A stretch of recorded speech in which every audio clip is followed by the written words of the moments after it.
What happens when a 160-pound bodybuilder swaps diets with a former 660-pound streamer? I'll tell you exactly what's gonna happen. He's gonna be discouraged because he's eating in such a calorie deficit. He's not gonna continue, and he's gonna put on all that weight that he just lost from eating in a calorie deficit right back on, and maybe some more on top of that.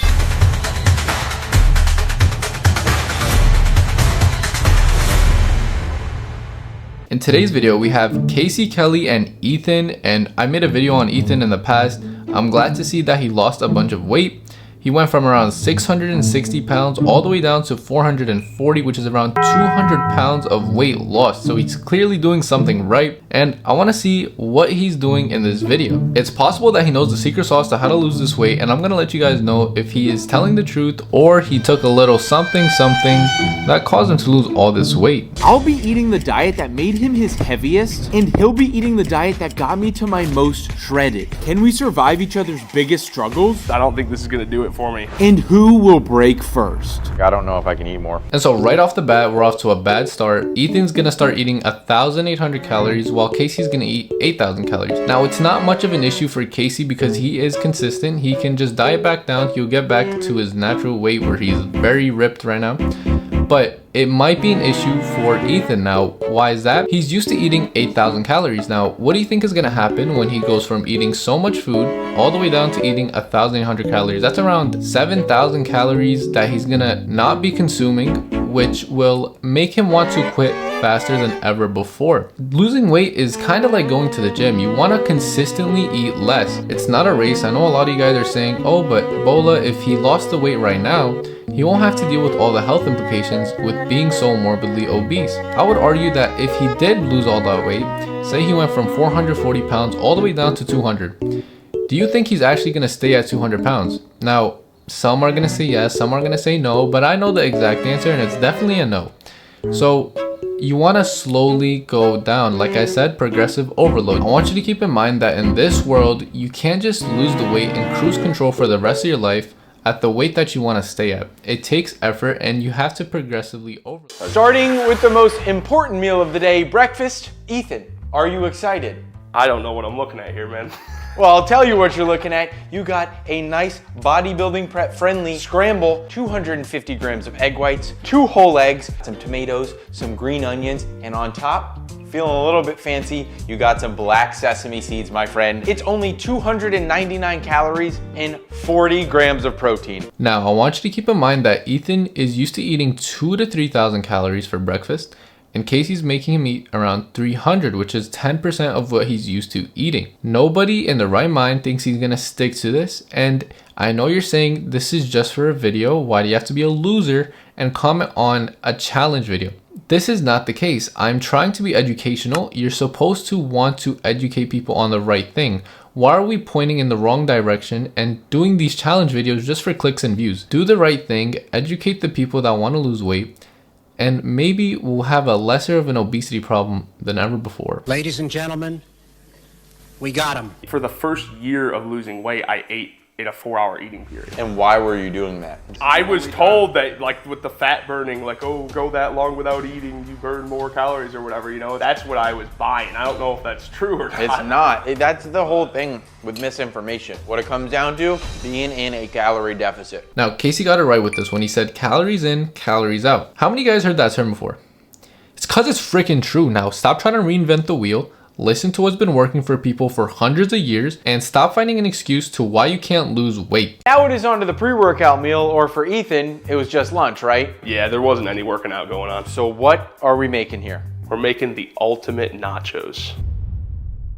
Let's see how to make them. We're literally just gonna dump an entire bag of Doritos. An entire bag? It would either be an entire normal size bag, or I would buy a family size bag and split it. You were using reason. You would only do half the family I would size only bag. eat half of the family size bag. Right. And then we're going to dump an entire bag of Mexican cheese right on top.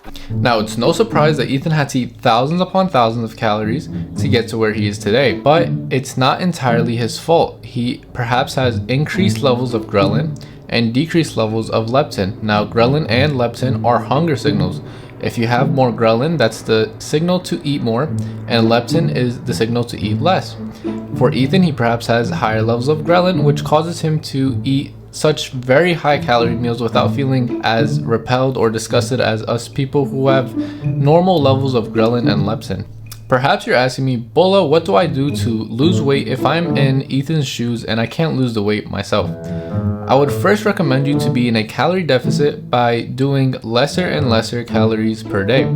Perhaps you're eating 8,000 calories like Ethan, you would go down to 7,400 and you'd keep going down week by week until we see some progress losing weight. If that doesn't happen, I would recommend a GLP-1, but I would like to remind you I'm not a doctor, I am not a scientist, I'm not any of these things, so please double check with your doctor if you are perhaps a candidate for such a thing. Before we continue, around 90% of you guys are not subscribed to my channel yet. Please make sure you subscribe, you turn on post notifications, and you leave a like to boost the algorithm. Do me a favor and just press all the buttons down here for me, and we'll continue this video. And I wasn't kidding. I pushed Ethan from the very start. Yeah, give me one more. Give me one more. That's all you. Because I wanted to leave him with a memory of what he was actually capable of. It's not my usual workouts, that's for sure.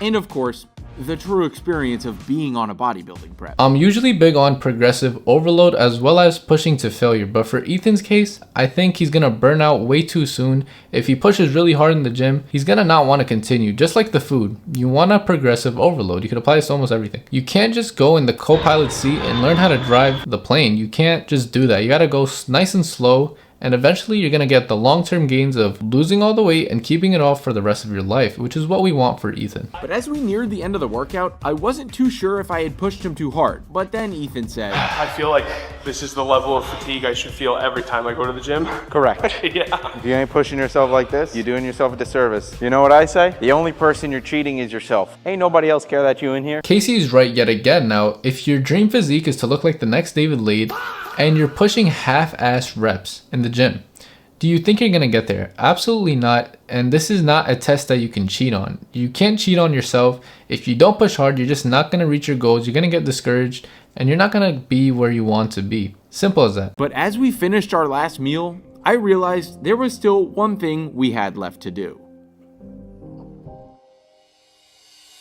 Weigh-in time. My starting weight, 171.6. My new weight, 178.2. That's almost 7 pounds gained. Ethan's starting weight, 442.2 pounds. Ethan's new weight, 442.2 pounds. In the end, Casey got around 7 pounds of weight added on and Ethan got around 0 pounds lost. So what did we learn?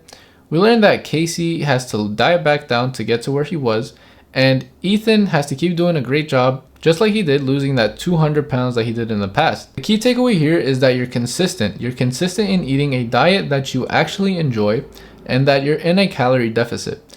With that being said, please make sure you leave a like, subscribe, turn on post notifications, and comment down below what you think about this video. And I'll see you in the next one.